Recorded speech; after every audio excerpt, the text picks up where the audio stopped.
Bueno, bienvenidos a la clase 5 de Literatura Argentina 2.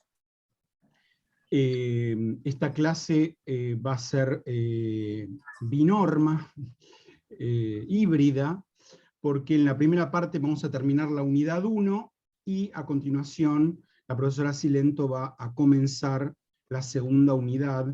Esto representa un cambio de año, otra burbuja distinta.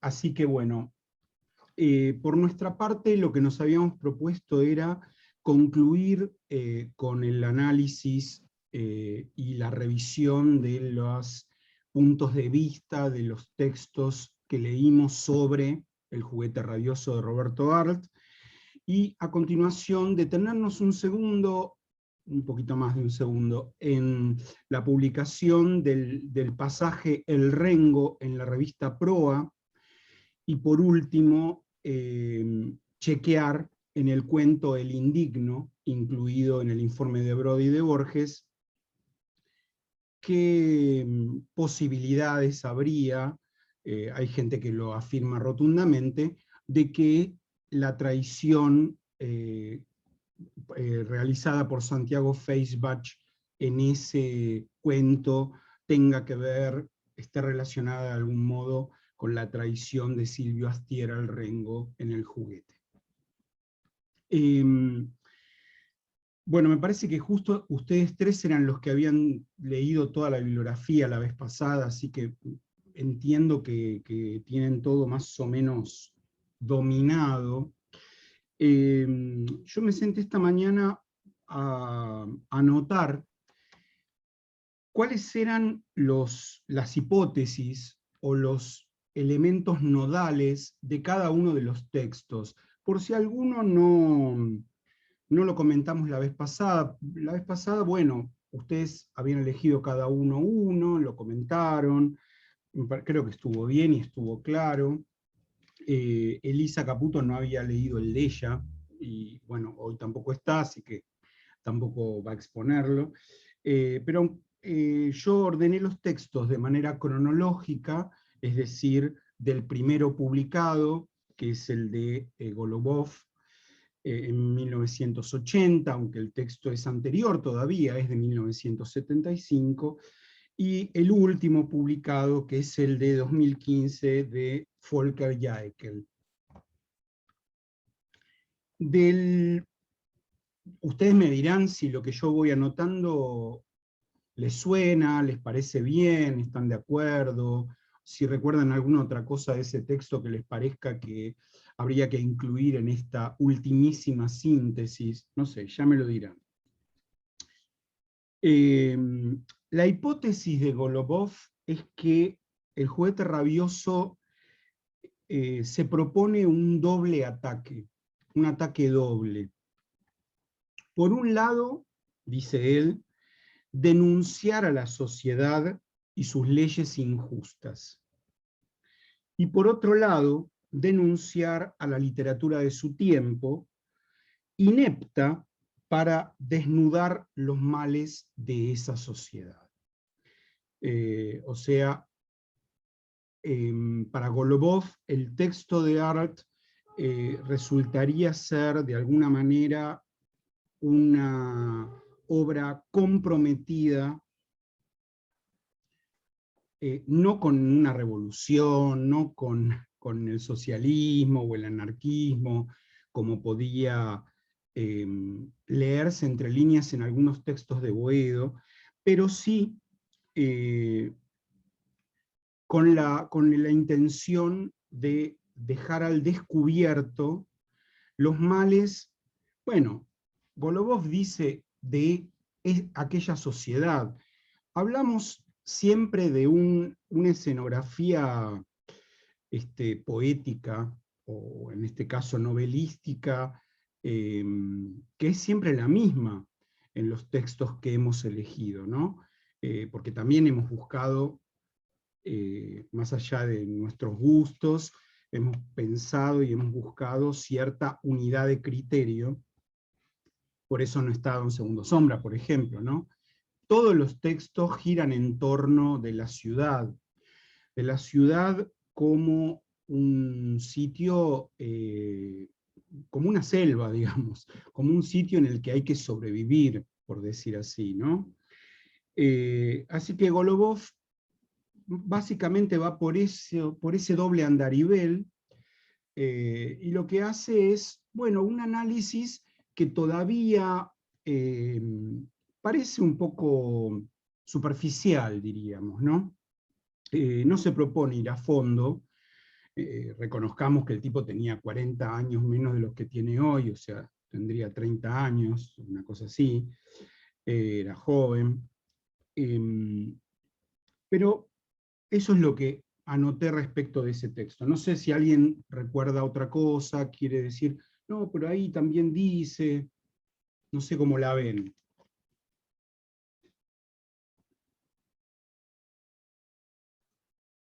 A mí me había gustado del texto de Golubov el contrapunto que hace entre el asalto a la biblioteca y la quema de libros. Una que es efectivamente pasa, y la otra que en realidad está en el término de la fantasía, pero que la quema de la biblioteca era todo lo que la literatura implicaba en ese momento, y además esto de estar guardada, encerrada, ser para pocos, con rejas, seguridad, etc. Y La y librería. la fantasía de quemar la librería, que para él implica la liberación, que es un acto absolutamente liberador. Está bien, pero, o sea, es liberador concretamente, porque efectivamente, Sí, o sea, él en el momento en el que tira la brasa, piensa que, es como que ya se fue. claro, exactamente, que es su despedida. Ahora él entiende que es su despedida porque se va a incendiar todo y no va a haber a dónde laburar al día siguiente, ¿no? Y cuando no se entera de nada y no pasa nada, y al otro día va y está todo como siempre y encuentra el carbón apagado, igual renuncia y se va. No se nos da ninguna explicación de cómo sucede eso, pero renuncia y se va, ¿no? Eh, sí, qué sé yo, a mí la escena del robo de la biblioteca escolar eh, me parece que tiene un montón de aristas distintas, ¿no? Eh, por ejemplo, hay unas rejas que hay que saltar y qué sé yo, pero el sereno al cuidado de eso no se sabe ni por dónde anda y cuando llega, llega borracho. O sea, ese sereno que tiene que cuidar ese patrimonio, bueno, no es alguien apto para cuidarlo, por decir así, ¿no? Y luego, yo no sé si esto está en Golubov o en quién, porque bueno, pero hay una cosa interesante que es el afano de las lamparitas, ¿no? Mm. Más porque con esas lamparitas finalmente no pasa nada, y se pone ahí, bueno, se llevan los libros y se llevan las luces, entendiendo las luces metafóricamente, a la manera de los enciclopedistas Creo que es franceses del Golubov siglo también el que lo XVIII. dice. ¿Cómo? Creo que es Golubov el que lo Sí, dice, sí. claro. Eso me parece significativo, digamos, ¿no? Eh, También es significativo que mientras Enrique, su compañero Enrique, está mirando qué libros son más caros para poder vender, él se detenga en libros que le interesa para él, para tenerlos él, ¿no? Eh, bueno, bueno, Enrique también se queda con uno, creo que se queda con uno de geografía. Eh, pero bueno, habla de esa necesidad de llenar el vacío de la no cultura o de la no escolarización completa, en fin, de la formación que tienen los otros, ¿no? Pero bueno, creo que está bien, muy bien, gracias por lo que aportás, Dolores. Después volví a Prieto, yo me había quedado con una idea la vez pasada, lo volví a leer hoy. Eh, bueno, la hipótesis principal de Prieto es que con la lectura de folletines, Astier reproduce el comportamiento de vastos sectores. Es decir, es un momento crucial del mercado editorial popular, ¿no? No los libros de tapadura que se venden en la librería, sino los libritos de kiosco, los libritos baratos, los casi folletos, ¿no? Ese material, junto con el material de las revistas, y el consumo de esos materiales, implica una especie de reafirmación de lo que sucedía en todas las casas. De hecho, sabemos que Astier empieza leyendo o hablando de las cosas que lee los 3 primeros capítulos de la novela. Cuando empieza cada capítulo está leyendo, solo en el último no está leyendo. Y en el último él está plantado de otra manera frente a la realidad. Tiene un laburo y eso le posibilita de alguna manera, no delirarse con inventar cosas raras como ir a robar tacitas de los bares, ir a robar libros a una escuela, ir bueno, pasar todo ese periplo propio del Lazarillo en el libro 2, en el capítulo 2, y bueno, con un episodio saliente ahí, ¿no? No, perdón, y en el capítulo 3, ir a presentarse al aviso de la escuela de aviación. En alguna de las autobiografías de Arlt, esas periodísticas muy breves, Arlt cuenta que se presentó a la Escuela de Mecánica de la Armada para trabajar ahí y no lo aceptaron, lo rebotaron, ¿no? Así que estaría ahí habiendo una alusión a un hecho efectivamente autobiográfico. Cambió la escuela, ahora es la de aeronáutica, pero da lo mismo, y esa decepción que lo lleva a una vagancia nocturna, a ir a ese hotel de una cama por un peso, y tener ahí ese episodio, ese encontronazo con una realidad propia de alguien más grande posiblemente que él, que es el encuentro con el homosexual, ¿no? Con el muchacho que entra a la pieza, que termina contándole que bueno, que el tipo que da las habitaciones a la noche, el sereno del hotelito ese, le avisa cada vez que va a dormir un muchacho solo, joven, porque él tiene bueno, algún interés en ver si consigue lo que busca, pobre, ¿no? Ese episodio que es casi el único episodio de ribetes sexuales, más allá de alguna parte en la que se habla de las publicaciones, no sé cómo usa, qué palabra usa, no es puercas, las publicaciones, bueno, con algún desnudo de mujer y con algún texto picaresco, digamos. Bueno, hay ahí toda una presentación de una realidad que esto evidentemente es la primera vez que se presentaba en la literatura argentina, y la resolución del asunto, más allá de la primera reacción que tiene Astier, es una resolución que de ninguna manera pasa por la condena moral, ni por qué asco que me da esto, no pasa por ahí, ¿no? Tampoco por la lástima, tampoco por la conmiseración de pobre pibe, mirá lo que le pasa, está enfermo, que era lo que se decía, el discurso social en la época era que así como un delincuente es un enfermo mental, un enfermo psiquiátrico, un homosexual también lo era, ¿no?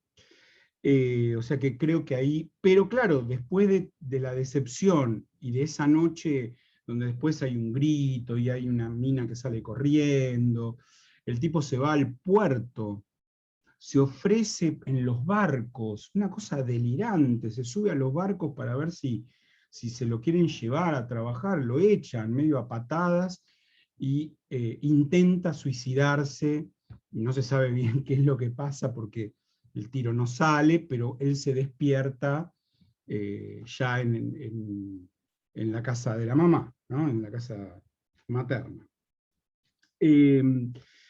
Volviendo a Prieto, ¿no? Prieto señala algo que es bastante llamativo, ¿no? Y dice que es cierto que había folletines de toda clase, publicaciones baratas con traducciones españolas de folletines, bueno, en este caso los primeros son folletines españoles, pero después el de Rocambole es una traducción española, por supuesto.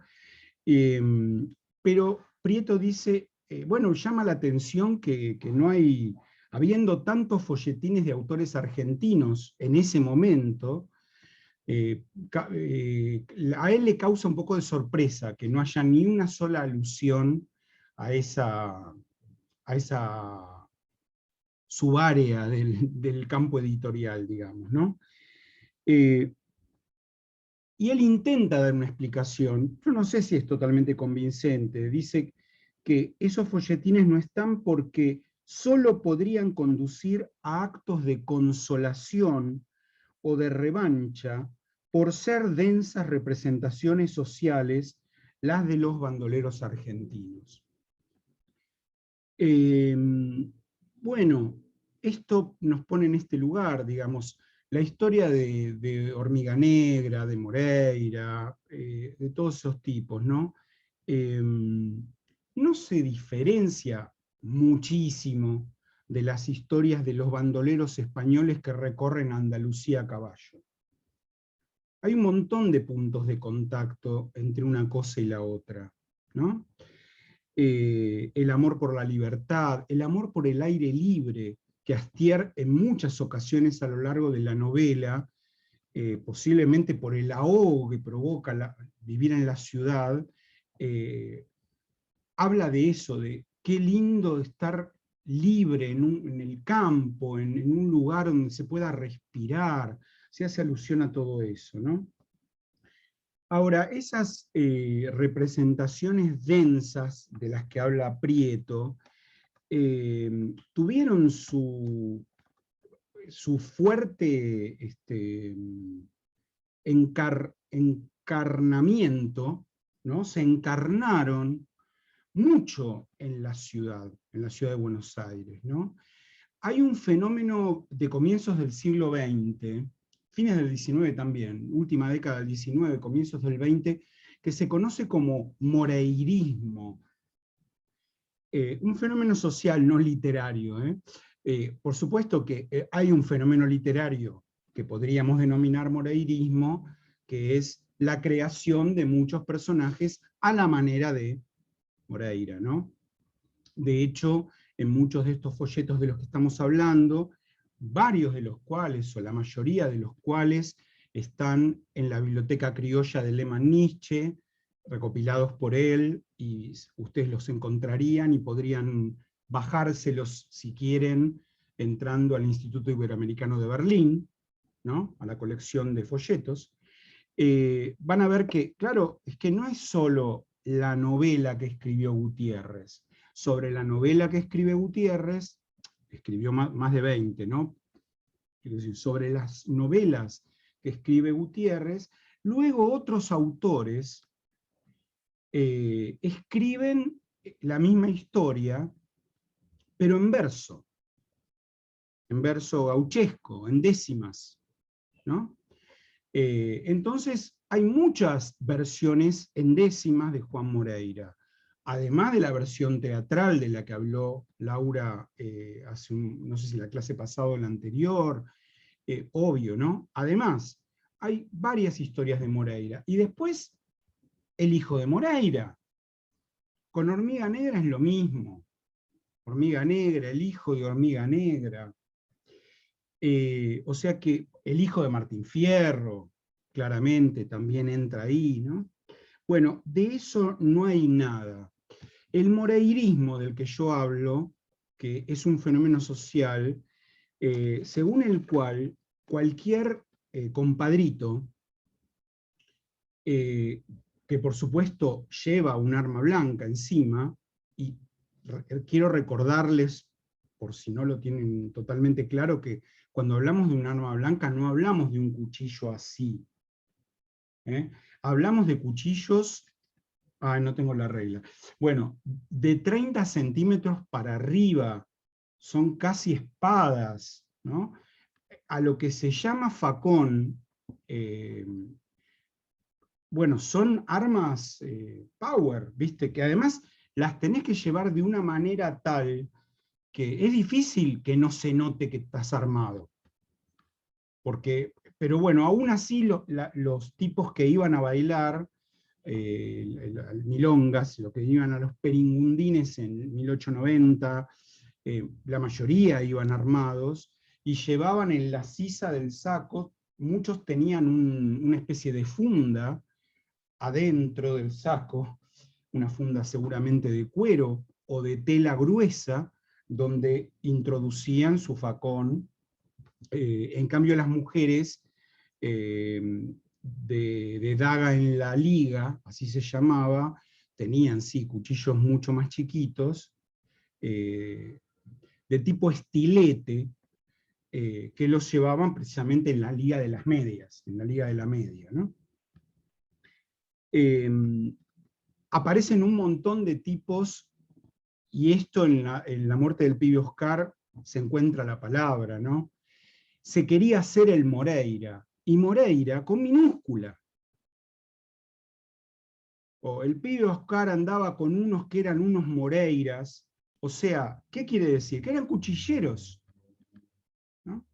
Es decir, existe eso. Bueno, Astier no tiene contacto. Probablemente cuando Prieto habla de representaciones sociales densas, que además tienen que ver con reivindicaciones, así empieza con el Martín Fierro, luego ya son reivindicaciones de otro tipo, pero en principio son reivindicaciones propias de la ruralidad, que empieza a dejar de ser, con el fenómeno de la conquista del desierto el gobierno de Roca, la presidencia de Roca. El campo empieza a dejar de ser un lugar para andar libre, porque todo se empieza a alambrar. Roca, cada territorio que va, entre comillas, conquistando, lo alambra y lo escritura a nombre de alguien.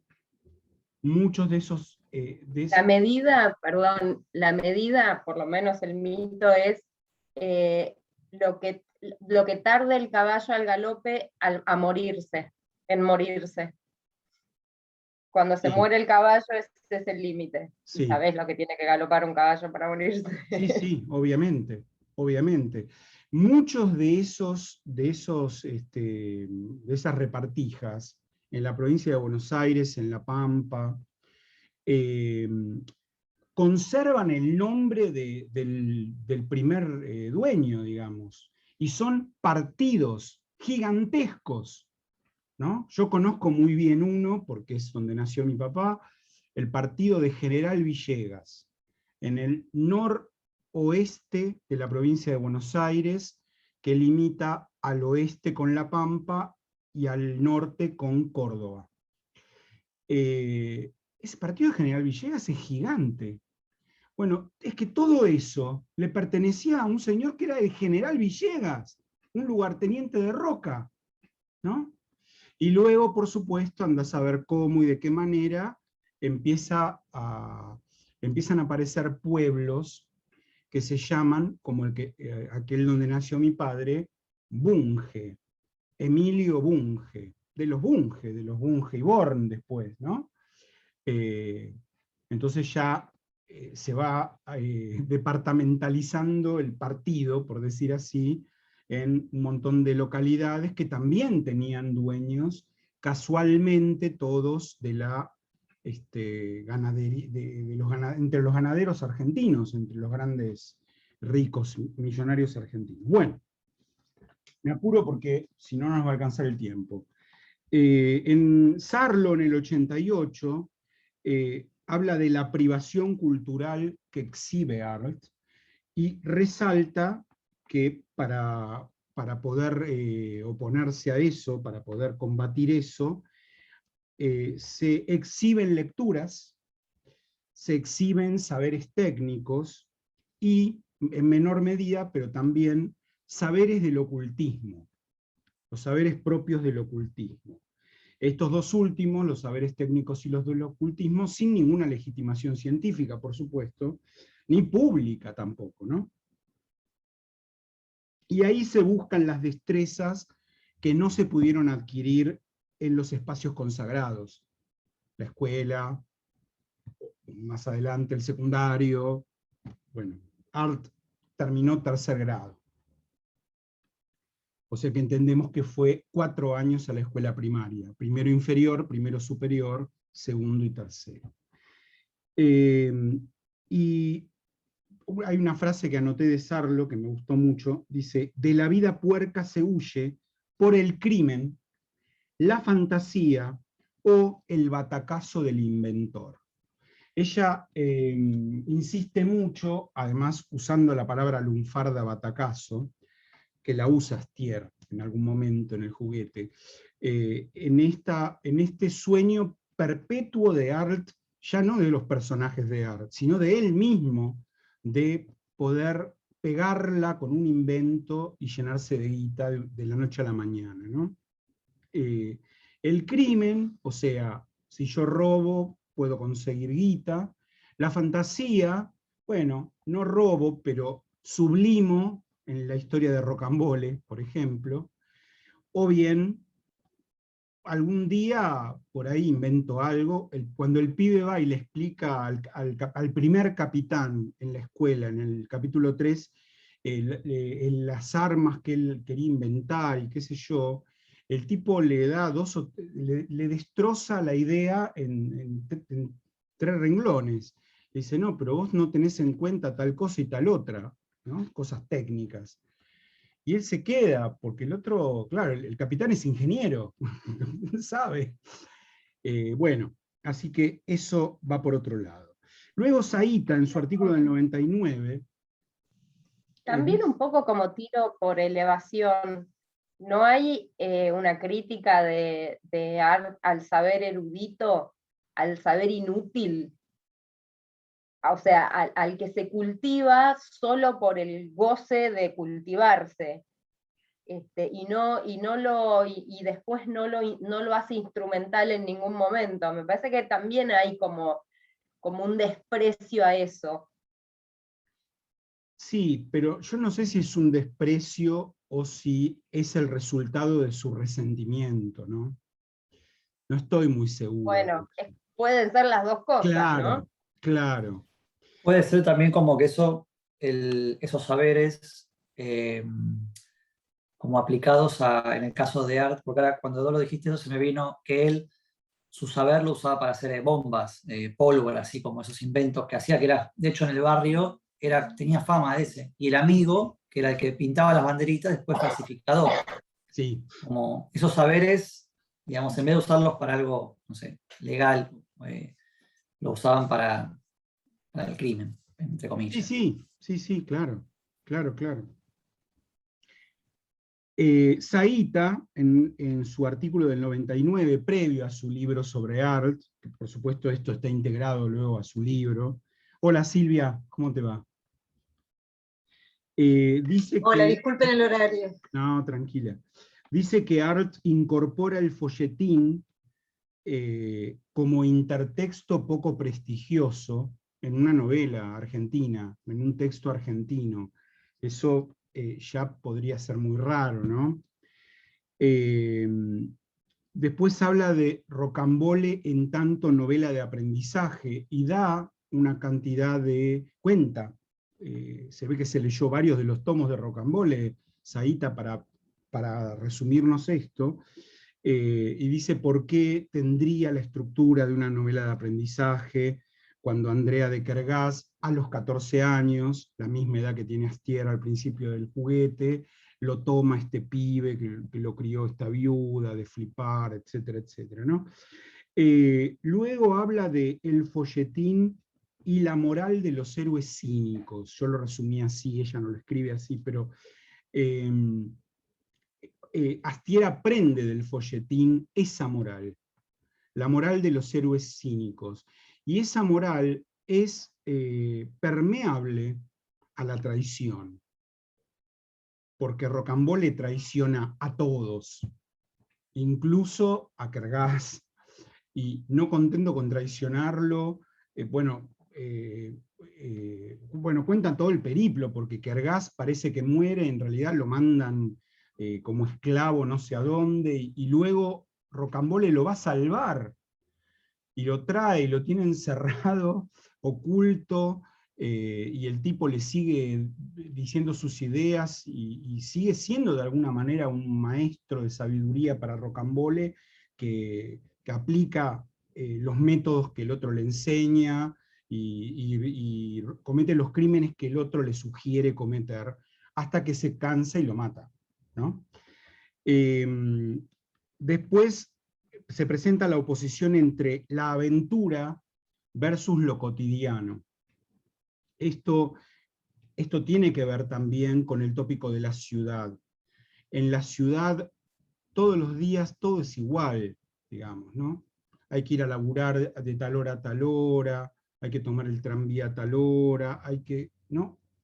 La aventura, o sea, la posibilidad de leer, es lo que permite salirnos de la rutina, del tedio que hablaba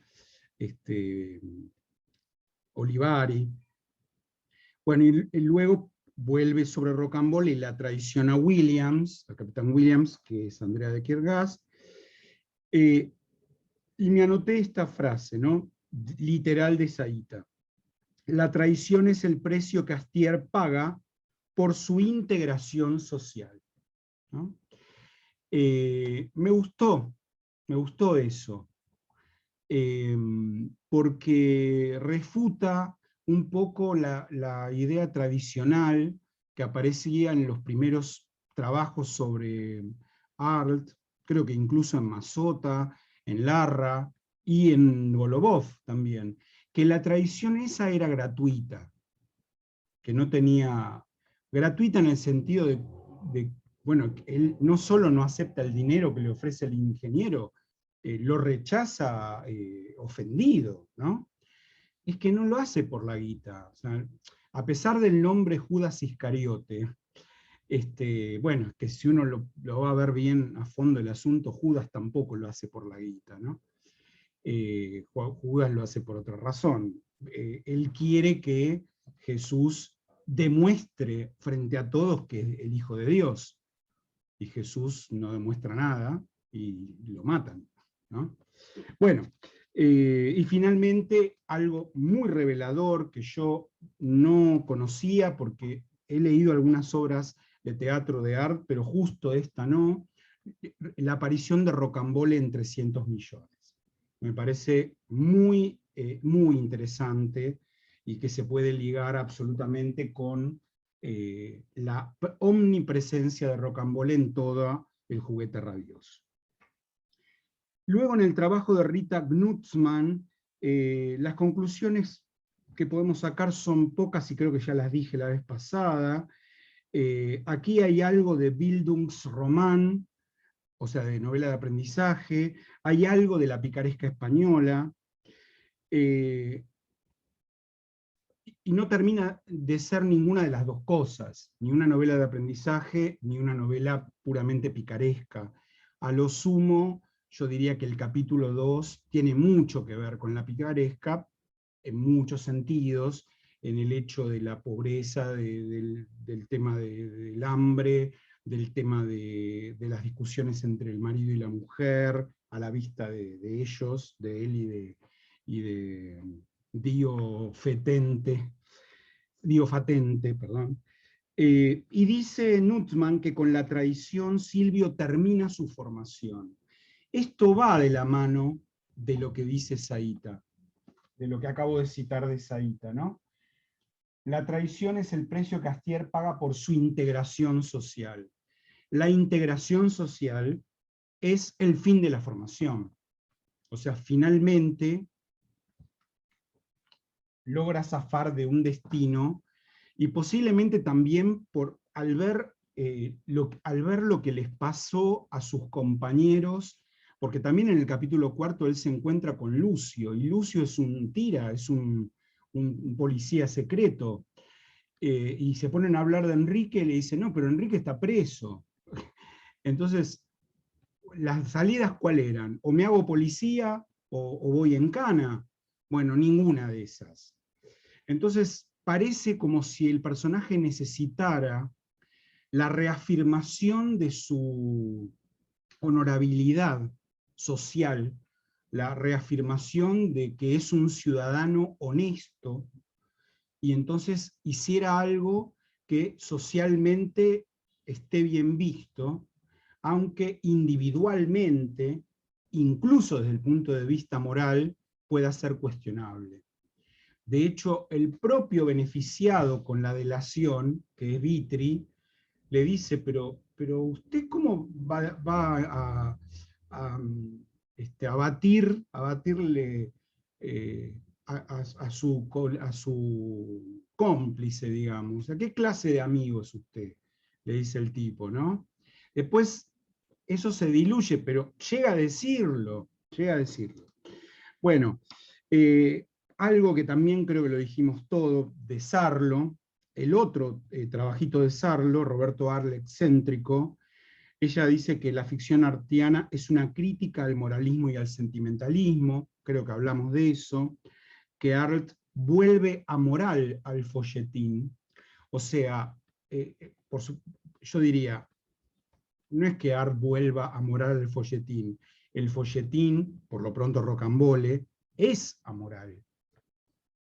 Y diría que el folletín de Gutiérrez también es amoral. Es decir, los gauchos malos de Gutiérrez matan a un montón de gente en su peripecia. Y sin embargo vos estás con el gaucho, estás con él, con el asesino, ¿no? Y acá con Rocambole pasa lo mismo. Y pasa lo mismo con los bandoleros de los folletines españoles, ¿no? Bueno, y hay una cosa que no hablamos, me parece, dice que Arlt transgrede la verosimilitud, porque todo tiende a la hipérbole, ¿no? Los sentimientos están más allá de lo creíble, o sea, todo es desmesurado, y en ese sentido no es verosímil, ¿no? Y dice esto, Arlt es escritor porque era periodista. Ella une eso, porque estas exageraciones serían como los titulares de los diarios sensacionalistas en los que Arlt trabajó, en Crítica, en El Mundo. Y finalmente, bueno, le reconoce a Arlt como el gran mérito haber mezclado lo que hasta entonces nunca se había mezclado, una cantidad de cosas que dan como resultado la narrativa de Arlt. Y dice que ese bricolaje, donde muchas veces faltan piezas originales, que son reemplazadas por unas piezas improvisadas, y que por lo tanto tiene una gran inestabilidad, dice que ese bricolaje, esa inestabilidad, que tiene que ver con la verosimilitud, con la falta de verosimilitud, es lo que hace original a Arlt. Eso es lo que sostiene ella. Con relación a Jaekel, bueno, hay tres cosas que Jaekel dice y que yo no estoy de acuerdo, que me parece que están bastante mal, ¿no? Dos están en la misma página, la página 44 del artículo. Primero dice que el lunfardo sería la razón de la popularidad de Arlt. Bueno, por supuesto esto es completamente falso, porque cuando él habla del lenguaje, estilo lenguaje en las novelas de Arlt se llama, ¿no? Él dice, bueno, porque el narrador está todo el tiempo hablando en lunfardo y diciendo obscenidades. Esto no es así. De hecho, el narrador del Juguete Rabioso, que podemos suponer que es un Astier maduro, no lo sabemos con seguridad, pero no es que lo escribió al año siguiente de la traición contra el Rengo. Ese tipo escribe casi en un español madrileño. Casi en un español madrileño, en cuanto a las palabras que elige usar. Fíjense, un montón de palabras que no entendemos, que hay que ir al diccionario a buscar. Cuando habla del cañoncito, lo llama la bombarda. La palabra bombarda en la Argentina no se usó jamás. Jamás, ¿no? O sea que ese lenguaje, ese léxico español de España, ¿de dónde lo saca él? De sus lecturas. O sea, de los tipos de los escritores españoles que leen los folletines y de los traductores españoles de las otras cosas que lee, de la literatura rusa, de la literatura francesa, lo saca de ahí, ¿no? Y entonces ese narrador, que es mucho más culto que el Astier de 14 años, naturalmente, escribe en un lenguaje donde, como dice bien Sarlo, se mezclan estas metáforas técnicas o químicas o de la física, aprendidas en las revistas y no en manuales, pero también habla con un léxico que no es el léxico con el que se maneja la gente. Los personajes sí hablan como las personas habitantes de Buenos Aires de clase media baja o baja de su tiempo, pero no los narradores, ¿no? Luego, dice algo que creo haber dicho la primera vez que hablamos de esto: las comillas para las palabras en lunfardo obedecen a que el público no entendía los lunfardismos. Esto es completamente falso, no más o menos, completamente falso. Las comillas las ponen los autores, porque Arlt, por supuesto, ya dijimos, no es el único que usa comillas. Todos los autores en ese momento, cuando van a poner una palabra lunfarda o una palabra en otro idioma, la ponen entre comillas, porque el mensaje al lector es: yo sé que esta palabra es lunfarda, te la pongo entre comillas. Se ve que él primero pensó otra cosa, porque había pensado en un sistema de notas. Dijimos que hay 4 notas hechas por el autor, digamos por el narrador, ¿no? Que son notas lexicográficas. Pero esas notas aparecen solo 4 veces. Y la novela prosigue en el libro 1, el capítulo 1. La novela prosigue, siguen apareciendo lunfardismos, y no hay más notas, para Yo nada. acá tengo una edición que pensé que eran, digamos, en un principio pensé que eran notas de arte. Al final dice vocabulario, y no sé, debe haber unas 70 palabras Sí, como explicadas claro, qué claro. significan. Sí, correcto, Pero claro. eso es parte del ¿Y quién hizo la edición esa? ¿Lo tenés ahí? Centro Editor de Cultura. Pero ¿quién fue el editor? ¿Quién hizo Acá hay las un notas? prólogo. Ah, no sé. No, no Pero dice. debería decirlo, ¿eh? Alguien Sí, lo... pero no, ni ¿No lo siquiera tiene dice? la catalogación y eso, no. Dice nomás esta edición, distribuidores uruguayas, impresión argentina, y un prólogo que lo firma un domingo Luis Hernández, Ajá, que habla de la vida de Art. bien. No, porque por ahí este señor Hernández es el que hizo eso, ¿no? Bueno, Puede ser. lo cierto es que, como les dije, yo tengo un trabajo en el que hablo, que se llama Roberto Arguel Lunfardo, y ahí hice un listado de lunfardismos que aparecen entre comillas y lunfardismos que no aparecen entre comillas. O sea, son un poco menos, pero hay un montón que no aparecen entre comillas. Y lo más loco de todo, lunfardismos que a veces aparecen entre comillas y a veces no, como si Art no tuviera totalmente claro siempre cuando hay un lunfardismo y cuando no lo hay. Ahí hay otro problemón, pero bueno. Para mí Una pregunta con respecto a eso. espera un segundo. Para mí esto revela sus dificultades para determinar cuándo un vocablo corresponde al español general y cuándo corresponde al lunfardo, ¿no? Es un tema. Sí, Mauro. No, que la otra vez también, la semana pasada, había un autor, creo que era el alemán Sí. que decía como que hacía una apuesta al escribir en lunfardo, que bueno, que en esa época, él dice como que no, lo que dijiste vos recién, que no, al contrario, vos dijiste recién como que la gente en esa época entendía el lunfardo, se hablaba, se entendía. ¿Era así, digamos, toda la gente de todos los estratos sociales entendía el lunfardo o solo los que leían cierta literatura Bueno, o las clases altas, ponele, o la gente que no era ponele, de las orillas, qué sé yo, más, no sé, la burguesía más acomodada? bien.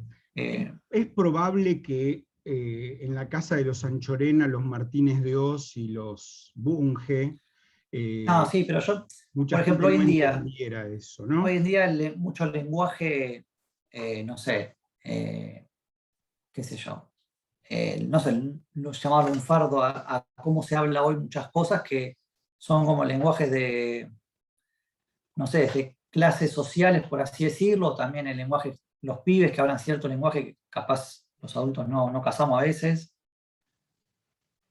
No, bueno, pero Por ahí eso no. estamos hablando de otra cosa, porque cuando hay un corte etario, el lenguaje no lo conocemos porque puede ser muy nuevo. Y entonces una persona mayor que no tiene trato con jóvenes o con adolescentes ignora ese lenguaje, no tiene por qué conocerlo, ¿no? El tema es cuando algo se viene usando hace 10 años, 5, 10, 15, 20, 40 años. Quiero decir, el lunfardo aparece en el Río de la Plata en la década de 1870, estamos en 1926. O sea, el lunfardo tiene por lo menos 50 años. Se van sumando palabras, obviamente, pero muchas de las que se usan en la década del 20 son palabras que tienen ya en Buenos Aires 40 años, tranquilamente, ¿no? Y para mí, la gran prueba de que el lunfardo era mayormente entendido por la gente, por la gran mayoría de la gente, es que las glosas del libro Tangos de González Tuñón se publicaban en un diario de la tarde, en un diario vespertino que se supone que es un diario popular que no leen los ricos, pero un diario que además era uno de los diarios más vendidos del momento. Vendía por lo menos 100.000 ejemplares por día, y a fines de la década mucho más, llegó al 1.000.000 por día. Así que si González Tuñón en el diario no ponía notas para explicar cada palabra, bueno, debemos entender que los lectores la mayoría de las palabras las entenderían y las que no las sacarían por contexto. Así que por eso yo sostengo esto, ¿no? Bueno, y lo último es esto que dice al final del artículo Jaekel, es que es el primero que retrata el lenguaje de las clases bajas y marginales. Creo que ya dije que hay muchos otros autores que ya lo habían hecho, eso. Incluso en una novela, Gálvez, en Historia de Arrabal y en Nacha Regules. Con un poco menos de cantidad de lunfardismo, sí, pero bueno, pero no tanto, ¿no? Un par de minutos más, Laura, te pido para trabajar, ya terminamos con todo esto, para trabajar sobre el indigno, ¿no? Primero, no sé si leyeron el capítulo del Rengo, publicado en Proa, porque acá hay otra cosa muy interesante que solo la voy a mencionar, ¿no? En este curso no hacemos esto, en este curso de 2021, digo, no estamos haciendo esto, pero está bueno que ustedes sepan que es algo que existe, y a lo mejor en alguna otra materia ya hablaron de eso, ¿no?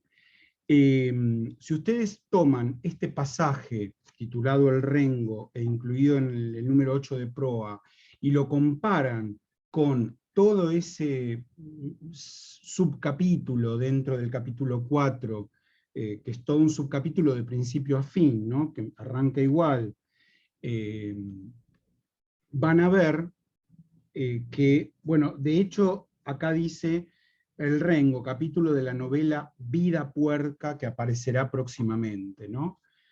Para que vean, vida puerca, no la vida puerca, como dicen varios autores. Si ustedes comparan ambos textos, van a ver el trabajo de corrección de Arlt. Esto se publicó en 1925, la novela en 1926, y hay un montón de cambios en el texto, no sustanciales, pero un montón de cambios de estilo en el texto. Se cambian palabras por otras un poco menos fuertes, en algún caso, por formas más comprensibles. Era tradición decir que Guiraldes lo había ayudado a corregir la novela, la verdad es que es imposible de saber, ¿no? Pero bueno, esta presentación es la que queda en la memoria de Borges, que además seguro que leyó El juguete rabioso, porque no vas a decir que no lo leyó, y que hace que en el libro, el informe de Brody, incluya ese cuento llamado El Indigno, ¿no? En el cuento, bueno, primero, en el libro, creo que lo dijimos, si lo dijimos, perdón, díganme y no lo repito. En el prólogo del informe de Brody, Borges nombra a Arlt. ¿Lo dijimos? Bueno. Cuando tengan el libro, esto ya es, no va a ser para la clase de hoy, pero, es la unidad 3 para ustedes, claro, 1970, es la unidad 3. Bueno, cuando vayan a leer el informe de Brody, lean el prólogo, una página y media es. Borges nombra a Arlt. Es la única vez que nombra a Arlt en sus libros de ficción. Lo había nombrado en El idioma de los argentinos, lo había nombrado en El tamaño de mi esperanza, como vimos que lo nombraba. Bueno, y en el cuento El Indigno, bueno, es un relato enmarcado en todo caso, el cuento, porque él reproduce, entre comillas, lo que Santiago Fishbein le cuenta. Se lo cuenta como el gran secreto de su vida, y todo el escenario geográfico y temporal en el que transcurre lo que Fishbein le cuenta, hace acordar mucho a otros textos de Borges, por empezar a Hombre de la Esquina Rosada, por supuesto, pero también a otros posteriores, ¿no? Y a toda la poesía en forma de milonga propuesta por Borges en la década del 60. Se nota demasiado la mano de Borges en el relato como para pensar que Santiago Fishbein hablaba así y sugería las cosas que sugería de manera misteriosa en su modo de narrar, ¿no? Por supuesto, él lo pone entre comillas, como esto es lo que me contó Fishbein, pero claramente, bueno, aparece toda esta situación, primero de el judío, el pelirrojo, el rusito, que vive en el margen de la ciudad, vive cerca del Maldonado, y dice, después del Maldonado venían los baldíos, no había nada, o sea, era campo, ¿no? Esa imagen magnética de Ferrari, que es tan magnética como, no solo para Fishbein, para el Fishbein de 15 años, sino también para todos los demás personajes de la historia, ¿no? De la misma manera que el Rengo. El Rengo entraba a la feria y todo el mundo lo llamaba, todos eran amigos de él, le daban cosas, le regalaban. Él dice, vení, pibe, vamos a requechar. A requechar es a que en cada puesto le dieran algo, ¿viste? Bueno, Ferrari también tiene ese magnetismo, pero ante él le pasa dos cosas. Por un lado lo admira profundamente y por otro lado le escapa, ¿no? Le escapa, se hace un poco el boludo, pero cuando llega el momento y va a la policía, o sea, acá hay claramente una diferencia. Él no va a ver al dueño de la fábrica para decirle, no sabe quién es el dueño de la fábrica, como Astier va a ver al ingeniero al cual lo iban a robar, ¿no? Va directamente al Departamento Central de Policía, a la calle Moreno. Y le pregunta el policía, como el ingeniero le pregunta a Astier, ¿por qué lo denuncia? ¿No? Le dice, vos venís con esta denuncia porque te crees un buen ciudadano. Pero la verdad es que un poco sorprendido, ¿no? De hecho, uno de los policías, él no entiende bien el nombre y dice, me parece que se llamaba Ealt o Alt. Mirá qué cerca que estamos de Art, ¿no? Bueno, y cuenta todo lo que tramó Ferrari con la bandita esa que tiene de pibes, y el tipo le dice, ¿pero vos te crees que sos un buen ciudadano por esto? Y él dice, sí, soy un buen argentino. Y esa idea está en Astier también, aunque no lo diga con esas palabras. Pero en Fishbein es crucial que no diga soy un buen ciudadano, dice soy un buen argentino, con la necesidad de ser integrado y reconocido dentro de la sociedad que tiene todo inmigrante, y mucho más un inmigrante especialmente ninguneado o despreciado, porque además de ser inmigrante es judío, ¿no? Y el antisemitismo, sabemos que todavía sigue existiendo en la Argentina. O sea, hoy iba a cantar el himno a la noche en el partido, iba a cantar el himno Ricardo Iorio.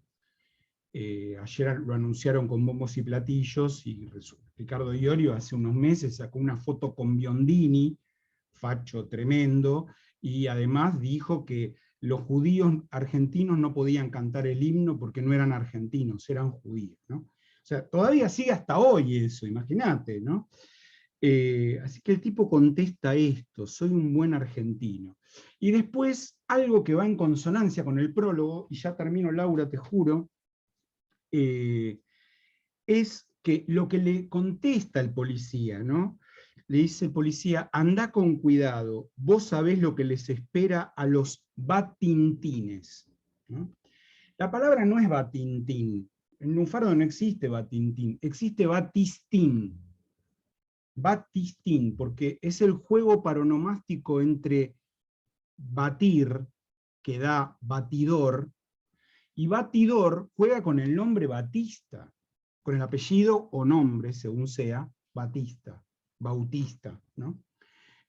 O sea que la serie sería así lingüísticamente: batidor, Batista, Batistín, y acá aparece como Batintín. Ignoro si hay alguna aparición, alguna ocurrencia de Batintín en algún texto lunfardo, que yo recuerde no. Que yo recuerde no. O sea que encima Borges usa una palabra que no existe. Y a continuación agrega, los funcionarios de la policía gozan con el lunfardo como los chicos de cuarto grado. Y esto tiene que ver con lo que él dice del lunfardo en el prólogo del libro.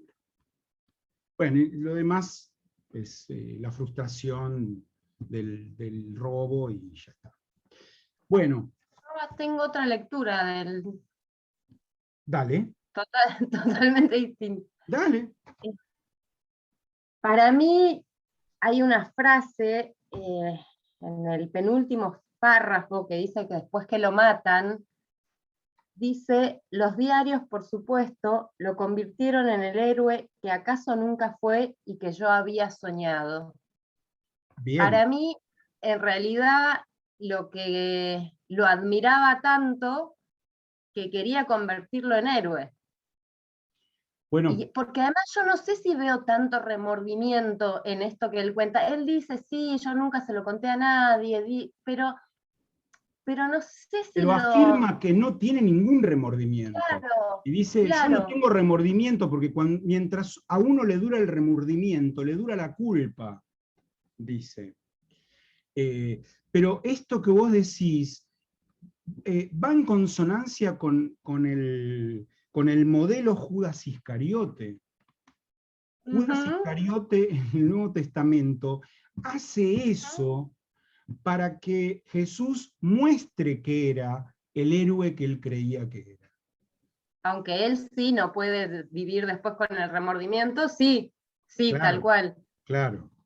Y vos sabés que yo pensaba, ya volviendo a ver todo el juguete rabioso, que para mí está atravesado todo el tiempo por la traición. No es solamente la traición de Judas Iscariote. No. Que cada capítulo tiene una forma de traición sí. que en todo caso conduce a la otra que parece gratuita, ¿no? Estoy de acuerdo con vos. Sí, estoy de acuerdo con vos. Mira, yo me había marcado acá un par de cosas. Primero, porque en la que me costaba encontrarle eran los ladrones. Bueno, ¿dónde está la traición de los ladrones?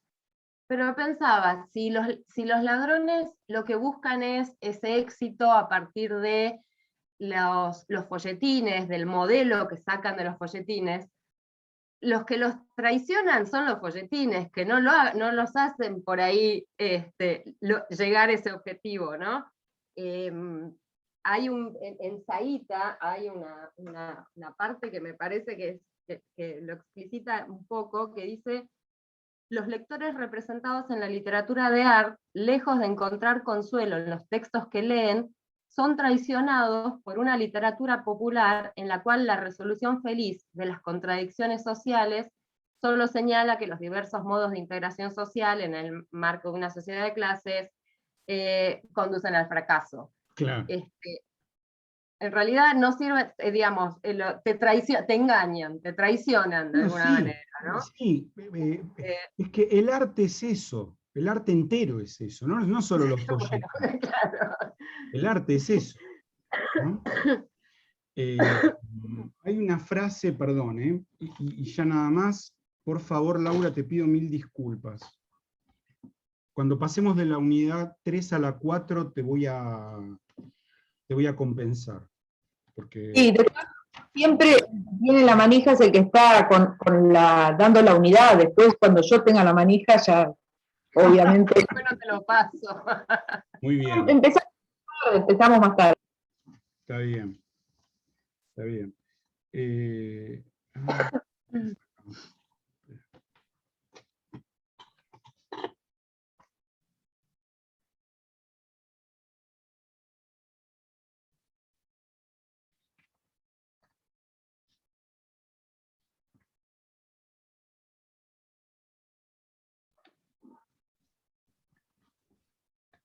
Alguna vez escribí, como dijo Picasso alguna vez, el fin del artista es convencer al mundo de la verdad de su mentira.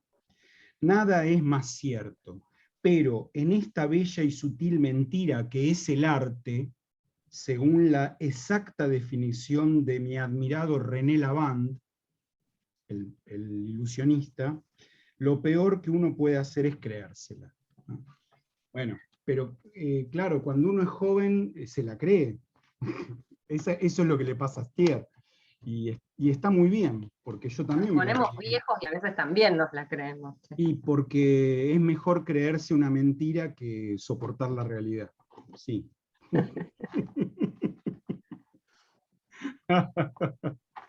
Bueno, gracias. Muchas gracias hasta ahora. Laura, te cedo el lugar y la palabra. Bueno, bien, como había prometido Oscar, esta es una clase que se divide con una frontera también de unidad y una frontera de época, ¿no? Porque hay un año eje que va a cambiar, ¿no? Ya no es el año 26, sino el año 44. Así que, bueno, ese es el salto. De todas maneras, siempre el año elegido de la unidad es una especie de plataforma y necesariamente nos vamos a proyectar a años anteriores y posteriores. O sea, estamos haciendo pie como si tuviéramos una estación en la que nos paramos, que es el año 44, pero inevitablemente tenemos que hacer algún tipo de viaje hacia el pasado o hacia lo que después venir, así que hecha esta salvedad, tenemos que empezar hoy con un autor que es Macedonio Fernández, del que en el año 44 tenemos obra clave, pero que no es absolutamente generada ni publicada por primera vez ese año, así que bueno, vamos a tener que remontar un poco y caminar en paralelo a algunos de los recorridos por la misma época que hizo Oscar y nos podemos proyectar un poco al futuro también. Yo sabía, intuía que no iba a tener una cantidad de tiempo espectacular. Yo lo que les había pasado para empezar no era lecturas de textos de Macedonio Fernández, sino una aproximación muy panorámica, que es la semblanza que hace Mónica Bueno, de la que voy a adelantar algunas y espero que después sí puedan acceder a leerla, que de paso lo que voy a hacer es escanearla de nuevo, porque tenía un formato que no estaba piola, así que bueno, iré tratando de escanear lo más rápido posible de nuevo eso y a su vez reenviarla. Pero además de lo de Mónica Bueno, yo lo que quería hoy es que recorriéramos algunas de las aproximaciones a Macedonio, que lo hacen una figura muy particular en la literatura argentina. Primero, una cronología que hace Jorge Rivera. Jorge Rivera es un autor, un crítico, un historiador, que se dedicó mucho a trabajar en paralelo la historia de la literatura y la historia de los medios de comunicación. Lo hemos nombrado, a veces cuando lo nombramos a Jorge Rivera, es un investigador destacadísimo, que dejó un legado de temas para investigar, y lo hemos nombrado en muchos casos a raíz del concepto de las literaturas marginales, y bueno, lo hemos nombrado varias veces. Jorge Rivera tiene un texto tardío de su producción que se llama Territorio Borges y otros ensayos, que salió en el año 2000, y allí dedica muy pequeños, son dos pequeños artículos, es una recopilación, a Macedonio. Yo voy a tomar por ahora de ahí la biografía, la cronología biográfica, o sea, los datos que son más objetivos. Y así de paso lo presento y lo ubicamos en el tiempo. Bueno, en esa cronología, así nos ubicamos un poco, tenemos año 1874. En 1874 nace Macedonio. Fíjense que ya este dato es interesante porque realmente es un hombre que arranca en el último cuarto del siglo XIX, no es un autor del XX, ¿no? Roberto Arlt nació en 1900, Borges en 1899, y Macedonio es muy anterior, ¿no? Es más de una generación anterior. Había un comentario, bueno, sobre Borges siempre hay comentarios maliciosos, es como que una especie de tradición, ¿no? Arthur tiene un libro dedicado a Borges, que se llama El Factor Borges, donde dice que justamente Borges trataba de correr un poquito la fecha de su nacimiento, el año de su nacimiento, porque si no lo corría, era, hablando en términos automovilísticos, un modelo siglo XIX. y por un año, ¿no? Era un problema que tenía Borges, una cierta coquetería, y bueno, pertenecer al siglo XX es mucho más cómodo que tener un pie en el siglo anterior, pero realmente Macedonio era un hombre grande cuando empieza a tallar en el campo literario. En 1897, sigo con la cronología de Jorge Rivera, publica en La Montaña, que era una revista que hacían grupos socialistas, o en esa época también se llamaban libertarios, y las figuras más destacadas del periódico La Montaña eran Leopoldo Lugones y José Ingenieros. Y allí publicó Macedonio Fernández. En 1898, en 1897 La Montaña, en 1898 se recibe de abogado y va a ejercer la profesión hasta 1920. En 1920 también ocurre un episodio particular que tiene que ver mucho con una línea temática de lo amoroso en su producción, que no la vamos a trabajar nosotros, pero existe, y es que muere su esposa, Elena de Obieta. En 1920 muere su esposa, se había casado con ella en 1901, y bueno, está destacado como un acontecimiento por Jorge Rivera. En 1922 colabora en Proa y comienza a vincularse con todos los autores jóvenes, o sea, los autores que tienen 20 años, 20 y pico de años, ¿no? O sea, lo que sería lo que se conoce como generación martinfierrista o la vanguardia martinfierrista. Y participa también en la revista Martín Fierro. Esto pasa en los años 20. En el año 1928 sale una recopilación de sus textos, 1928, que se titula No todo es vigilia, la de los ojos abiertos. No todo es vigilia, la de los ojos abiertos. Eso es en 1928. En 1929 sale la primera edición de la obra de referencia de nuestra unidad, que es Papeles de Recién Venido. Sí, una primera edición en 1929. En 1941 se publica una novela que comienza, ese es el título. En 1943 ya nos estamos acercando, ¿no?, a la fecha clave de nuestra unidad. En 1943, un año antes de nuestra fecha, comienza a participar en una revista que se llamó Papeles de Buenos Aires. Acá tenemos de nuevo, Papeles de Recién Venido, era su obra del 29, Papeles de Buenos Aires, una revista cultural en la que él participa, pero que dirigen dos de sus hijos. Esa revista se publicó entre 1943 y 1945. Hay un dato interesante, que hay varias ediciones ya digitalizadas. Después, en todo caso, lo vemos. Y en 1944, que es el año en el que nos vamos a concentrar, aparece una edición nueva de Papeles de Recién Venido, que tiene un título más largo, se llama Papeles de Recién Venido y Continuación de la Nada, que es esta que tengo aquí. Ahora me voy a referir, salió por Losada, por la editorial Losada, que fue muy importante en esa época en la industria editorial argentina. Bueno, y de 1944 la cronología de Jorge Rivera salta a 1952, año en el que muere Macedonio.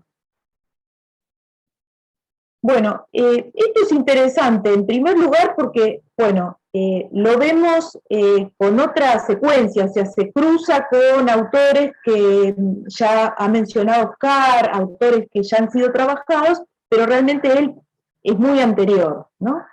Ahora, esta cronología termina en el 52, se muere él, pero gran parte de lo que se conoce como la obra de Macedonio va a aparecer después, ¿no? O sea, en esta vida, en esta biografía y lista de producción es muy poco lo que hay.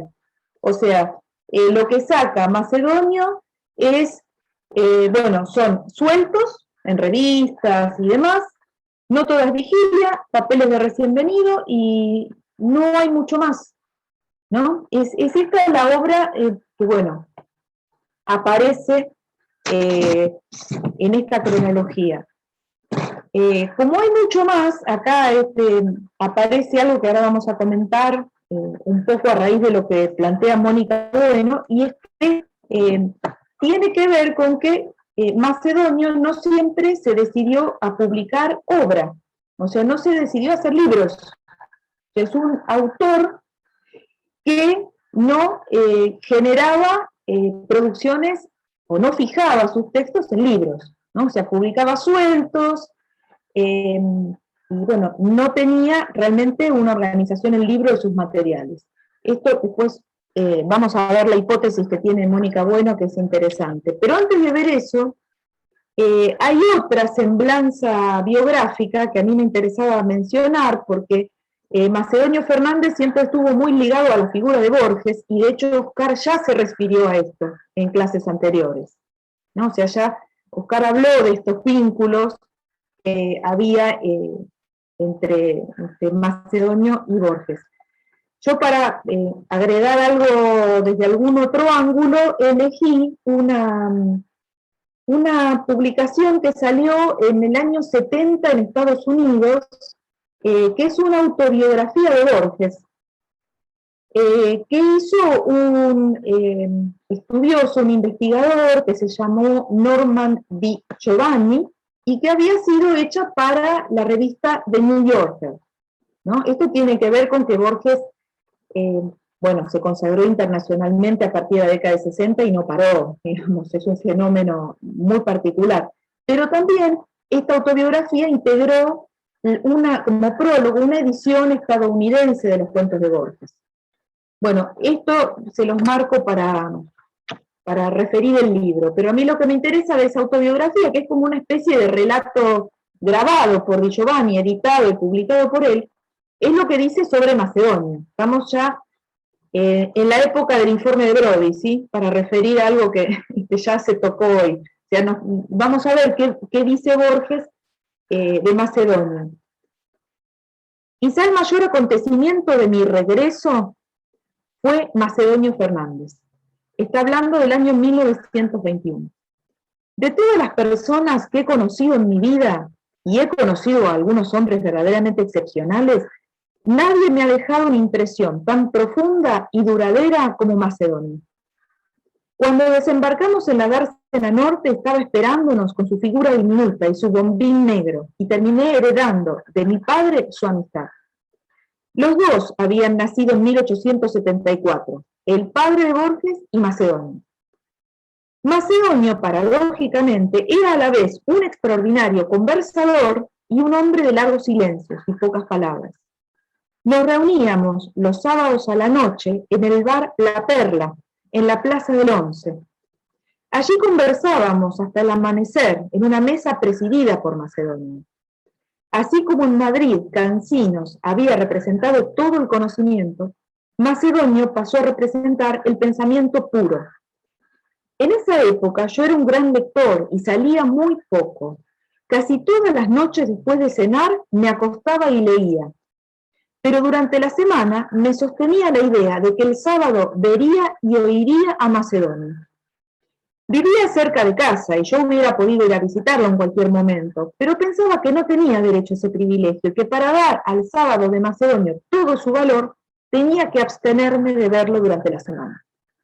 En esas reuniones, Macedonio hablaba quizás 3 o 4 veces, arriesgando solo unos pocos comentarios que en apariencia iban dirigidos exclusivamente a la persona que tenía al lado. Esos comentarios nunca eran afirmativos. Macedonio era muy cortés y hablaba con voz muy suave, diciendo, por ejemplo, «Bueno, supongo que habrás notado», y entonces soltaba alguna idea muy sorprendente y original. pero invariablemente atribuía esa idea a quien lo escuchaba. Bueno, voy a saltear un párrafo. Dice, como escritor, Macedonio publicó varios libros bastante raros y casi 20 años después de su muerte se siguen reuniendo sus papeles. Su primer libro, publicado en 1928, se llamaba No toda es vigilia la de los ojos abiertos. Era un extenso ensayo sobre el idealismo, escrito en un estilo deliberadamente intrincado e inextricable, supongo que para reflejar la naturaleza igualmente intrincada de la realidad. Al año siguiente apareció una selección de sus escritos, papeles de recién venido, en la que colaboré recopilando y ordenando los capítulos. Era una especie de miscelánea de chistes dentro de chistes. Macedonio también escribió novelas y poemas, todos sorprendentes, pero bastante ilegibles. Una novela de 20 capítulos está precedida de 56 prólogos diferentes. A pesar de su brillo, creo que nada de Macedonio está en la obra escrita. El verdadero Macedonio estaba en la conversación. Bueno, hay algo más, ¿no?, que dice, pero hay algunas cuestiones que me interesaría destacar. Bueno, primero cuando habla de, bueno, no sé, a mí este dato de qué hacía el joven Borges, cómo pasaba las noches, que si leía, que con quiénes se juntaba, que esperaba el sábado, todo me parece como, que lo pone en una esfera de lo afectivo que a veces no se ve, ¿no?, en lo que se publica de Borges. Pero bueno, lo del el bar La Perla en Plaza del 11, de Plaza 11, y este otro párrafo donde habla de la obra de Macedonio, también interesa, en primer lugar, por la manera en que se enganchaban los jóvenes con Macedonio, y después porque está concentrado, como dice Borges, en la conversación. O sea, la obra orgánica no es. O sea, no son obras finalizadas, libros cerrados, ya sea porque él ya pensó en forma de libro cuando escribía, o sea, una obra de largo aliento, una obra que tiene un plan que concluye, o bien porque la temática de sus obras tenían que ver con la inconclusión. Por ejemplo, el Museo de la Novela de la Eterna, que menciona aquí, es una obra que tiene o genera la idea de que nunca va a empezar, porque está llena de prólogos. Entonces, de un prólogo pasamos a otro, o sea, ya sea porque él publicaba papeles, o sea, textos sueltos que no tenían plan orgánico, o bien porque de alguna manera lo inorgánico era el tema, ¿no?, o era el eje, ¿no?, de sus novelas que después se publicaron, después de muerto, ¿no? Entonces, claro, lo que aparece destacado es la oralidad, ¿no? Macedonio era una especie de personaje al que había que tratar personalmente y tratar de entrar en conversación con él y, bueno, e interactuar con él, ¿no? Eso me parece que fija buena parte del imaginario que hay sobre Macedonio. Entonces, Macedonio es una especie de leyenda que hay que empezar a reconstruir por los testimonios, especialmente porque hay un montón de folclore sobre Macedonio, bueno, Macedonio tuvo una vida bastante bohemia después de la muerte de su mujer, y se refugiaba en pensiones, o sea, se alojaba en lugares bastante poco agradables, tenía una especie de ostracismo, de bohemia, se cuenta, no sé, que le gustaban los alfajores y tenía un placar lleno de alfajores, bueno, no sé, un montón digamos, de anécdotas folclóricas, ¿no? Anécdotas que, bueno, compensan un poco lo que sería la falta de obra orgánica. Y además hacen que aparezca esto que dice Borges. Dice, al año siguiente, reitero lo que leí, ¿no?, en 1929, apareció una selección de sus escritos, papeles de recién venido, en la que colaboré recopilando y ordenando los capítulos, ¿no? Aquí aparece algo interesante, Macedonio como alguien que deja que los demás le ordenen la obra, ¿no? Esto le pasó en esa época, en los años 20, y hubo un montón de, digamos, de jóvenes intelectuales que con mucho gusto colaboraron porque evidentemente lo consideraban un referente, ¿no? Como dice Borges, representaba el pensamiento puro, ¿no? Era alguien de una especie de índole de razonador metafísico que los deslumbraba. Pero esto también hace que la obra caiga en un terreno, cuando Macedonio muere, en el que también lo que aparecen son albaceas y responsables que son los que recopilan y organizan la obra, ¿no? O sea, la obra de Macedonio es un armado que hace en muchos casos su hijo Adolfo, ¿no? Y eso también significa una especie de, digamos, de conflicto con la autoría, que es muy interesante para revisar, y con la producción escrita, ¿no? O sea, con lo que sería la fijación de la escritura. No es lo mismo hablar de obra que hablar de papeles, ¿no? Que hablar de lo que sería la recopilación, lo misceláneo, ¿no? Especialmente en esta obra que se recopila en la década del 20. De aquí entonces tenemos, bueno, la cronología de Rivera, que llega a los años de la vida de Macedonio, y si vemos esto, casi Macedonio no hace obra, la obra aparece después porque alguien la recopila, y después está otra faceta de Borges de que, bueno, había que conocerlo personalmente, o sea, había que tener una experiencia en vivo de Macedonio. Una pregunta, esta recopilación, digamos, autorizada y por Macedonio, digamos, no era que, o el tema de los derechos te referiste, digamos, a después de muerto, o ya en el momento había que él publicaba en estas revistas, digamos, esta recopilación de los papeles de recién venido la hizo él, ¿o no? No, el asunto es el siguiente, y aquí está bueno, le vamos a dedicar todo el próximo encuentro a papeles de recién venido. Para este caso en particular, van a tener ustedes el texto de Carlos García, que habla de una especie de arqueología de papeles de recién venidos. Pero la cuestión de los derechos no era un problema, porque todos los textos son firmados por Macedonio. El problema es quién agarraba y los juntaba y decía, vamos a publicarlo, quién hablaba con el editor, quién tenía el proyecto de la publicación. Es eso. Claro, no era iniciativa de él, digamos. Claro, era alguien que lo que hacía era, bueno, en algún también lo cita Mónica Bueno, dice, Macedonio decía, bueno, yo escribo, después cuando tengo escrito veo si publico. O sea, es ese salto, ¿no? Ese salto de ponerse a escribir a ser un autor.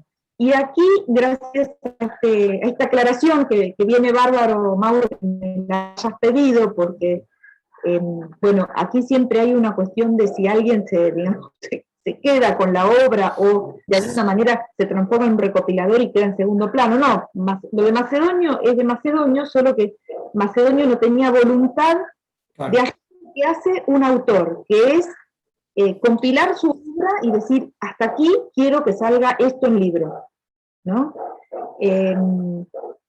Mónica Bueno tiene una distinción muy interesante, que creo que es el eje más interesante de su artículo, el que ustedes tenían, que sale de aquí, de esto, que es un volumen de la historia de la literatura argentina, de la última historia de la literatura argentina que se está publicando, que es la que saca MC y dirige Noé Gittrich, que es un volumen dedicado a Macedonio. Los dos textos que había escaneado, el de Carlos García y el de Mónica Bueno, salen de aquí. De todas maneras, Carlos García tiene otra versión de la arqueología de los papeles de recién venido, así que en una de esas, como da lo mismo, la descargo y se las pongo como bibliografía. En este caso, de papeles de recién venido, lo vamos a ver con un poco más de detenimiento cuando ustedes tengan la selección de papeles recién venidos, que hoy no era el caso. Hubo un empujón de buena parte de los jóvenes que lo seguían, digamos, a Macedonio, y también porque interviene Alfonso Reyes, que era un crítico mexicano muy importante en su época, muy influyente, y que también es el que se decide a respaldar una edición, ¿no? Pero volviendo a Mónica Bueno, lo que ella propone es que se diferencie escritor de autor. Y en este caso, el macedonio es una distinción muy piola y que ayuda mucho a entender esta coyuntura de la autoría. Y es que justamente lo que dice Mónica Bueno es que alguien puede escribir textos, pero si no los publica, no se transforma en autor. Porque el autor es la figura social que delimita como de su propiedad una porción de textos. O sea, uno puede escribir, ¿cuántas personas escriben en su casa pero no son autores? Escriben, ¿no? Esta distinción entre el escribir como la tarea creativa y el autor como figura social va a ser un eje. Bueno, ahora cuando les llegue la bibliografía, van a ver que es muy interesante ese marco en el que Mónica Bueno sitúa a alguien que escribe, pero no tiene muy claro cómo va a organizar o administrar la figura social del autor, ¿no? Obviamente detrás de estas reflexiones iniciales y teóricas de Bueno está el famoso artículo ¿qué es un autor?, de Michel Foucault, ¿no? Y ese artículo de Michel Foucault sale un poco como continuación de uno que hemos visto en teoría literaria, que es La muerte del autor, de Roland Barthes, ¿no? O sea, ¿qué es un autor? Bueno, un autor es una convención social, ¿no? Y a su vez, Foucault dice, no sé si podríamos hablar de autor histórico en todos los casos de la misma manera, pero sí podemos hablar de una función autor, o sea, podemos hablar de una manera que tiene una sociedad de determinada época de decidir de quién van a ser los textos y cómo se organiza el fluir de los discursos, ¿no? Hay sociedades y épocas en las que fue necesario atribuir un nombre de autor a la producción de textos, y épocas en las que no. O sea, en la Edad Media había un montón de textos que no tenían dueño intelectual, no tenían nombre propio de autor, ¿no? Y otras épocas sí, y aquí es cuando empieza a surgir la necesidad de la propiedad, ver cómo se delimita la propiedad, que serían los aspectos jurídicos, volviendo a esto que preguntaba Mauro, o en todo caso, qué biografía tiene ese autor, o en todo caso, si el estilo de un autor es el criterio que le da unidad, ¿no? Y cuántas cosas son de un autor, obra de un autor o no. Por ejemplo, no sé, las cartas, ¿son obra del autor o son textos que no forman parte del concepto de obra? Bueno, esto tiene que ver con un corte epocal, y dice Foucault, bueno, allí tenemos que ver cómo se constituye histórica y socialmente lo que él llama la función autor. O sea, que el autor sirve como delimitación de los discursos, ¿no? Y bueno, volviendo a lo que dice Mónica Bueno, ella dice, bueno, aquí tenemos a alguien que escribe, pero que su figura de autor la maneja de una manera muy particular. Lo que es interesante es que, de todas maneras, para Macedonio, la noción de autor estaba muy clara, más allá de que él no quisiera publicar libros u obra orgánica. Cuando hablamos de obra orgánica, hablamos siempre de una obra que tiene una noción de totalidad, en la que las partes están relacionadas con un todo, ¿no? La obra inorgánica es aquella que está recogida desde fragmentos, ¿no? O sea, no tiene mucha obra orgánica Macedonio, publicada en vida, son misceláneas, son recopilaciones, ¿no? Pero que de todas maneras, dice Mónica Bueno, la preocupación por el lugar del autor es impresionante en Macedonio, más allá de que él no ejerciera la figura social del autor, más allá de que, bueno, creo que en este sentido sería las antípodas de Arlt, ¿no? Que Arlt sí la luchó, ¿no? Por la figuración social, la figura social de autor para su persona.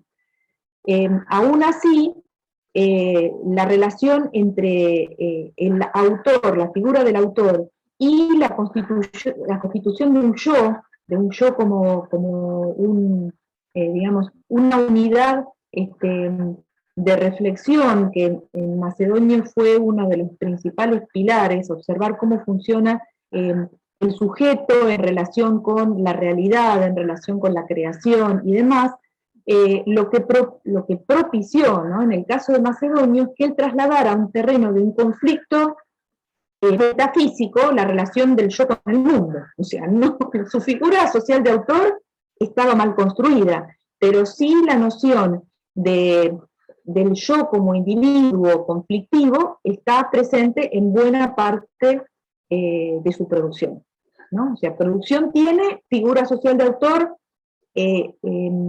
digamos, bastante relativa y bastante desdibujada, pero sí hay una reflexión sobre el yo como un foco perceptor, un foco de creación literaria, que se ve en toda su búsqueda y su reflexión, especialmente porque por más que se suele relacionar con el pensamiento filosófico a Macedonio, Macedonio llevó toda la reflexión filosófica al terreno de la reflexión sobre la creación literaria, ¿no? Entonces, Macedonio es alguien que tiene un caudal de pensamiento reflexivo sobre la creación literaria, que es tal vez el aporte más destacado de lo que él hizo para la literatura argentina. O sea, hay una enorme cantidad de teorías sobre la creación literaria que derivan de esta revisión del yo como individuo, del yo contemporáneo, del yo en la sociedad contemporánea, del yo como creador, ¿no? Que bueno, que indican que Macedonio lo que hizo fue girar en torno de esa unidad, ¿no?, que es el autor y el yo creador, ¿no? Lo que no hizo fue desarrollar la figura social de autor, pero sí hay algo que ha derivado de una manera increíble en la generación de una suerte de filosofía de la creación estética, ¿no? Es muy raro, ¿no? Es muy raro encontrar en autores de la literatura argentina ese tipo de rol. Quería mencionar dos cosas. Estoy mirando el tiempo y había dos cosas que quería decir hoy antes de que termináramos. Vamos a ver cómo las acomodamos. En primer lugar, bueno, lo que vamos a leerla, a trabajar la próxima, va a ser una selección de los papeles de Recién Venido y Continuación de la Nada, la obra que vamos a fechar en el 44. Y hay algo muy interesante, hablando de esto de que la figura social del autor es, digamos, bastante desdibujada en Macedonio, y es que estuve haciendo un comparativo. Aquí tenemos una edición de Papeles de Recién Venido y Continuación de la Nada, que es la que sacó Corregidor. Corregidor es la editorial que sacó la obra completa de Macedonio, en muchos tomos. Y esta edición es del año 2014, de la serie de las obras completas, que de todas maneras había empezado en los 70. La recopilación y la publicación sistemática de la obra de Macedonio básicamente data de mediados de la década de 1960. Hay unos cuantos responsables que también lo admiraron y querían rescatarlo a Macedonio, que empezaron a publicar sistemáticamente. Pero mirando esta edición de Papeles de Recién Venido y Continuación de la Nada, observaba que esta edición, que es la del 44, no tiene casi nada que ver con esta. Bueno, y esto se debe, y esto es una trampa y un problema enorme, a que el hijo, Adolfo de Obieta, es el que impuso el orden para esta edición de Corregidor. Y este orden es un orden que es una suerte de mezcla entre las ediciones del 29 y del 44. Y eso ya, digamos, hace que se pierdan las diferencias, ¿no? Entonces, lo que voy a hacer yo es tomar como referencia, esto se lo quiero aclarar por una cuestión importante, y es que yo voy a tomar como referencia la edición del 44. Claro, mejor fotocopiar tu edición y no comprar el libro. Pero quería advertir lo siguiente. Como esta edición tiene las hojas muy amarillas, muy, digamos, bueno, es una edición, es la del 44, ¿no? La voy a usar como guía, como referente, o sea, en esta publicación del 44 hay textos del 29 que ya no están. No están, por ejemplo, una sección que era la de los discursos de Brindis, que fue muy famosa, después lo vamos a aclarar la próxima. Había una sociabilidad entre escritores y autores que era justamente la de ir a cenas en homenaje a alguna personalidad o a algún visitante ilustre y dar discursos de Brindis. En el año 29 están los discursos de Brindis.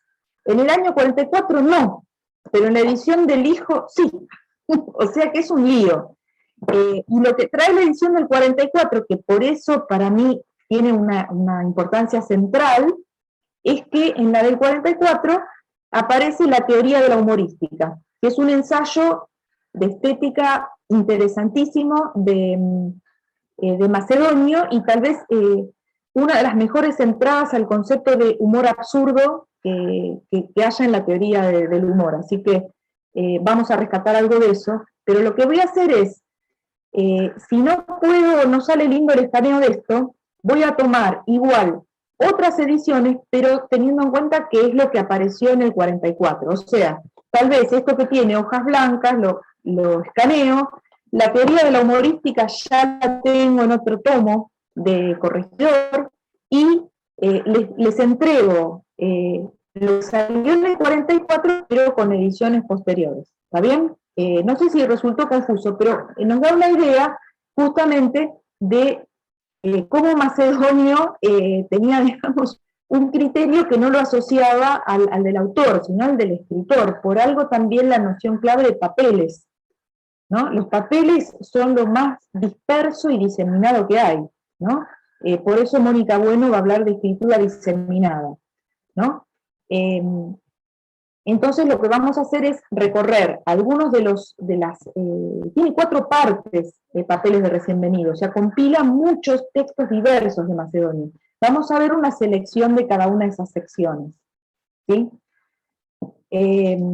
Bueno, esta es una, y después la otra, que es para cerrar también con otro elemento que tiene que ver con lo que no está en la obra escrita. O sea, esto es obra que dentro de todo, como miscelánea, entró en libro. Pero hay otra obra de Macedonio que tiene que ver con esto que decía Borges, ¿no? La importancia de estar en vivo y de compartir con él un momento, ¿no? O sea, ¿qué pasó, por ejemplo, en La Perla del Once? Bueno, justamente lo que ocurrió con Macedonio es que los que se reunían con él no solo fueron los que después le impulsaron a publicar algo y le ayudaron a compilar las cosas, sino que hubo algunos intentos de creación que no formaban parte de ninguna expectativa de publicación escrita, ¿no? Y hay un episodio que lo hizo muy famoso, y tal vez sea el más lindo, de las cosas que se le ocurrieron a Macedonio, que fue su campaña para presidente. Macedonio presidente. Ese es un detalle interesante porque, bueno, ya está fuera de la obra escrita, y fue una movida que se le ocurrió a Macedonio según la cronología de Carlos García. Carlos García es un tipo, es un investigador que trabaja con documentos y cruza datos de documentos. Cartas, bueno, o sea, es un tipo que trabaja con el método del historiador. Más que crítico, es un historiador.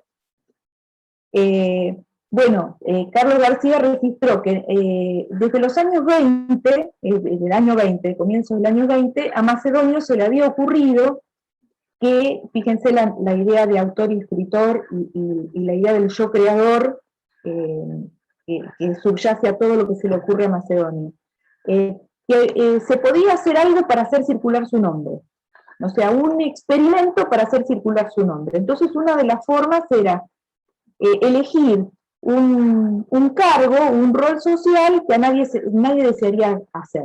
Dice, bueno, cualquiera tiene una ferretería, cualquiera tiene un kiosco, pero yo, si me postulo como presidente, ahí sí que voy a estar solo y mi nombre va a empezar a circular. Entonces habían hecho una experiencia entre varios de crear unos papelitos, unos volantitos e ir diseminándolos en distintos lugares que decía Macedonio presidente, bueno, una campaña, ¿no?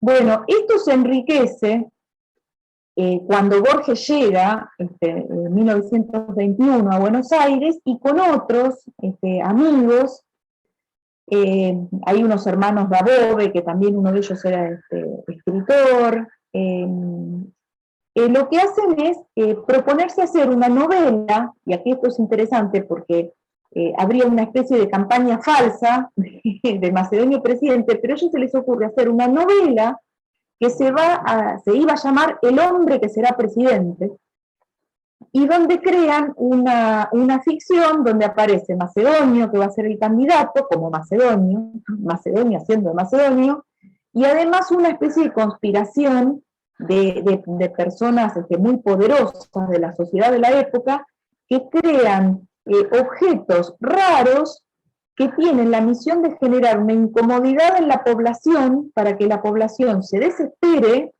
y espere una especie de candidato salvador, ¿no? Todo esto es obviamente muy rebuscado. Los objetos que se les ocurren inventar son, por ejemplo, no sé, una lapicera que tenga pluma en los dos extremos y que la gente tenga miedo de pincharse el ojo. Bueno, objetos raros, ¿no? Que lo que genere sea una especie de nerviosismo social que apuntale el nuevo líder, digamos, que sería Macedonio. Bueno, todo esto fue una especie de, bueno, fantasía de una novela que no se escribió, no hay testimonios de que se haya escrito una línea, pero es una especie de mito, ¿no? Y que, bueno, lo que hacía era también trabajar algo que disuelve la noción, primero, de texto fijado por escrito. Esto es una especie de técnica de laboratorio del rumor, casi diríamos, ¿no? Funciona así. Y además de escritura colectiva. Este es otro componente interesante, ¿no? Fíjense hasta qué punto le parece prescindible a muchos de estos autores de la generación de Martín Fierro hacer una obra individual o colectiva. O sea, les resulta una opción interesante, y esto tiene que ver también con ir contra la noción del genio creador individual, ¿no? De producir algo que sea de propiedad colectiva, ¿no? Y estos experimentos se lograron en otros casos, ¿no? Hay novelas que se han hecho como un juego donde cada autor de los que se pusieron de acuerdo escribió un capítulo. Hay una que se llama El paraguas misterioso, hay otra que salió en la revista Cascabel en el año 41, y se ponían de acuerdo varios escritores y al mismo tiempo lo que hacían era funcionar de acuerdo con las leyes del mercado, ¿no? Tiene también mucho de folletín, ¿no? O sea, una especie de aproximación a lo que serían los modos de producir, no de la alta literatura, sino de la literatura que se produce para el mercado, ¿no? O sea, a demanda, ¿no? A tirar, digamos, como escritores profesionales, proyectos de creación. Lo curioso de esto, la vuelta de tuerca de todo esto, es que la figura de Macedonio, también como inventor de ficciones que no funcionan en la literatura, sino que se instalan en la vida real, que ese es uno de los principales juegos de Macedonio, terminó con el tiempo siendo catalogado como performance. Y esto es ya una curiosidad increíble, porque ese experimento figura en una página que se llama Archivo Vivo Dicto, que hace la gente que investiga la historia del arte contemporáneo en la Argentina, y figura como performance. O sea, se transformó en algo que evidentemente es, diríamos, anacrónico, ¿no? O sea, la performance no existe como género del espectáculo. Sí podría haber sido un evento, pero era muy característico en las vanguardias hacer algún tipo de intervención pública, ¿no? Lo que pasa es que, bueno, ahora figura en la historia de la performance. O sea, Macedonio Fernández es el precursor de la performance en la Argentina, ¿no? Hay una ficha que está dedicada en este archivo. Este archivo tiene un gran nombre que es el de Roberto Jacobi, que es un gran performer y un gran referente del arte de los años 80 y 90 en la Argentina, y tiene, digamos, está respaldado por una fundación en la que participan gente de arte, ¿no? Como Ana Longoni, o sea, gente de cierto peso. ¿Quería decir algo, Oscar? Una cosita, digo que Jacobi es el letrista de las más famosas canciones del grupo Virus, además, Sí. ¿no? Sí. Sí, digamos que eso es tal vez lo que lo va a dejar en la posteridad, me parece. Porque es lo más popular que hizo Jacobi. Jacobi empezó con Mazota, con la gente del Ditela, hizo happenings, y de ahí en más sigue produciendo, ¿no? O sea, ahora también. En la ficha, esta performance se llama El hombre que será presidente, el autor es Macedonio Fernández, el país es Argentina, la ciudad es Buenos Aires, el espacio es la Perla del Once, y la fecha es 1921, ¿no? O sea, lo que hubiese sido una anécdota sin importancia para el mundo de la literatura, como letra escrita, letra que está pensada por su autor como obra orgánica y publicada en un libro, bueno, acá es otra cosa, es otro tipo de obra. O sea, el concepto de literatura en Macedonio se amplió enormemente, especialmente por eso, ¿no? Por esa falta de organicidad y, bueno, terminó con este rebote, ¿no? Así que, bueno, esto para presentarlo un poco a Macedonio. La próxima vamos a dedicarnos a papeles de recién venido, y si queda tiempo vamos a trabajar con ya 2 cuentos de ficciones, como para ir tomándolo, vamos a agrupar los cuentos, vamos a encontrar alguna forma de leer ese conjunto, y si podemos vamos a empezar con Pierre Menard, autor del Quijote, y con Las ruinas circulares. Si podemos, con esos 2. Si llegamos, ojalá, y después quedarán para la otra clase, tenemos 3 clases, así que trataremos de administrar. Pero bueno, eso ya, si quieren ir leyéndolo, pues ya tienen ficciones, también para el próximo jueves. Y bueno, por mi parte es eso, papeles de recién venido, la bibliografía que no llegó, que trataré que les llegue esta vez, y esos cuentos de ficción. Después, todo lo de la unidad lo voy a subir, pero no lo vamos a usar, digamos, en la próxima clase. ¿Sí? Bueno, no sé si hay alguna consulta, alguna aclaración que quieran que hagamos.